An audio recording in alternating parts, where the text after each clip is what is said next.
Keir Starmer is reportedly considering a Brexit betrayal by handing more of our fishing rights to the EU. Keir Starmer seems to be very keen to get into bed with the European Union, as we saw. He met them all recently at the European Political Summit. In exchange for a defence deal. It mightn't surprise you, but what do you think of this? Because this comes as France is said to be threatening to block. While the nation was distracted by rising energy bills and NHS waiting times, Keir Starmer has been quietly negotiating away Britain's fishing waters. Leaked documents reveal he's preparing to trade our sovereign waters for access to the EU's €150 billion defence fund, the very waters Brexit promised to return to British control. Our fishing communities were promised a sea of opportunity after Brexit. Instead, they're about to become pawns in Starmer's game of European chess. Is this calculated betrayal happening right under our noses? The evidence suggests this may be Starmer's most brazen move yet, one that undermines the very essence of what Brexit voters demanded. And he says we will not rejoin the single market or the customs union. However, this is being reported in the Express. Our involvement in a new UK-EU pact to counter Russian aggression unless we increase. Before we move on, I'd like to ask you a small favour. If you appreciate this content, please take a second to like this video and subscribe to the channel. Over 98% of you watch the videos without subscribing. It costs you nothing, but it makes a huge difference to us. So, did you click the subscribe button? Great, thank you so much. Now back to the video.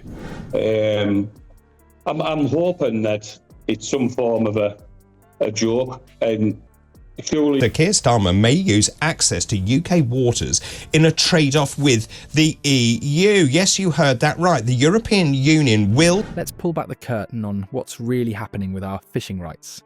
The UK-EU Trade and Cooperation Agreement established a quota system, allowing EU vessels access to British waters, a system that conveniently expires next year.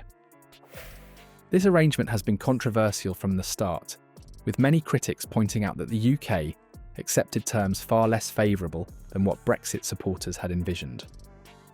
with such a thing, when we've been absolutely decimated in the past, it's just a kick in the teeth for fishermen. Demand access to Britain's fishing waters in return for Sir Keir Starmer's reset in EU-UK relations, according to reports. Now, what's particularly concerning now is the web of secrecy surrounding current negotiations. Sources close to Westminster reveal that technical-level talks between UK and EU officials about defence cooperation have been taking place without public disclosure. This lack of transparency raises serious questions. What exactly is being discussed in these shadowy meetings? While Starmer publicly champions British interests, these behind-closed-doors discussions appear to be moving in an entirely different direction. The most alarming development is the emerging fish for defence ultimatum reportedly being pushed by Brussels.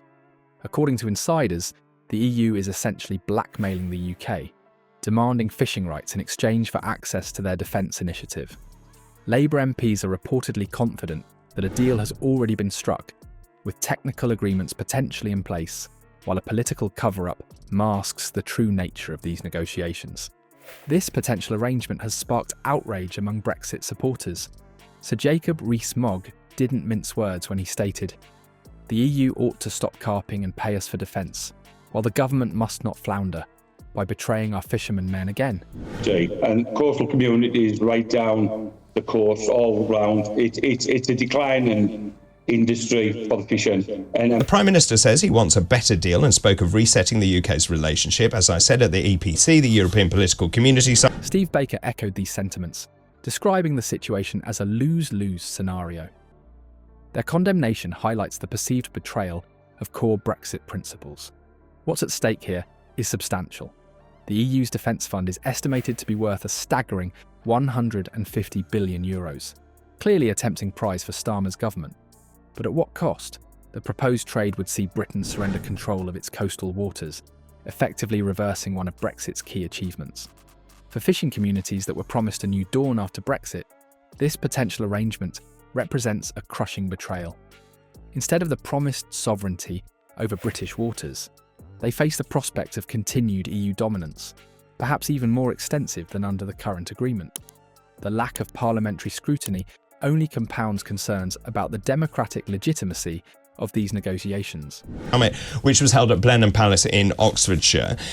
Now, Brussels have prepared a list of what they're calling offensive interests, which... 7 crews, 7 families, well, more than 7 families, because some of the boats have, 4 families.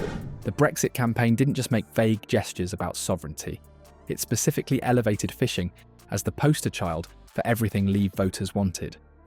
Those iconic take back control slogans weren't abstract political rhetoric, but concrete promises about British waters returning to British hands. Vote Leave campaigners travelled to coastal communities with explicit guarantees.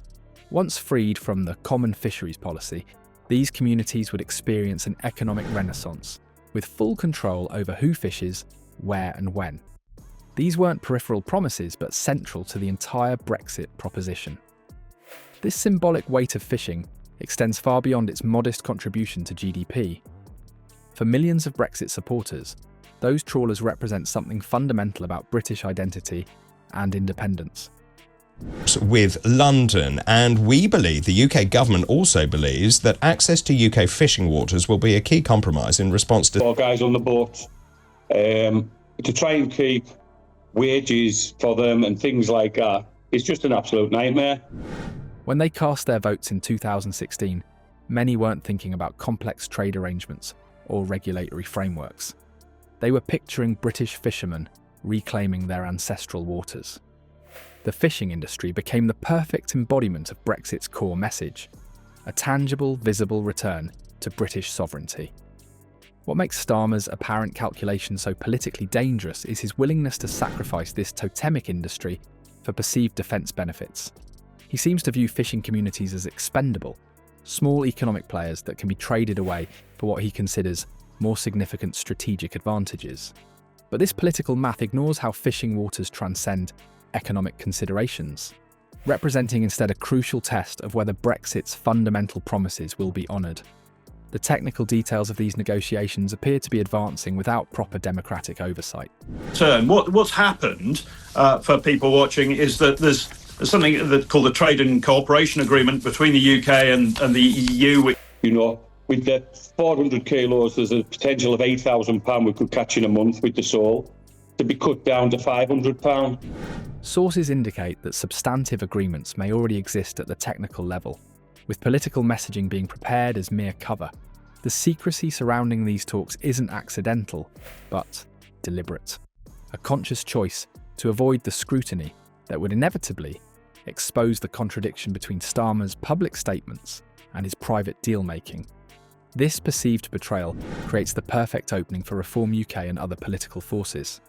By surrendering control over what many consider the most visible Brexit victory, Starmer risks alienating not just fishing communities but the broader coalition of voters who supported leaving the EU. The question haunting Labour strategists should be whether this is merely the first domino in a series of Brexit compromises or an isolated incident. The undeniable reality is that Starmer appears willing to sacrifice the very sovereignty that Brexit promised to restore. He's calculating that defence cooperation's abstract benefits outweigh the concrete promises made to communities who believed Brexit would transform their futures. It's a bet that the symbolic importance of fishing will fade when weighed against other national interests. The fate of Brexit's promises now hangs in the balance. As evidence mounts that Starmer is willing to sacrifice fishing sovereignty for EU defence cooperation, we're witnessing what could be remembered as the most flagrant betrayal of Brexit principles yet. Real world, and listen to how people will be affected on the ground. Andrew, that's really honest there from Oscar, from the Westminster perspective. Closer ties on trade, security, migration and foreign policy. This is all down to Emmanuel Macron, we believe, and he is very keen. What happens next lies squarely with the British public. Without significant pressure demanding transparency, these negotiations will continue behind closed doors until suddenly presented as a fait accompli. The political stakes couldn't be higher. If this deal proceeds, Starmer risks igniting a firestorm across fishing communities and among Brexit supporters nationwide. The symbolic importance of our waters transcends mere economics. It represents the very sovereignty Brexit promised to restore. This isn't just policy, it's identity.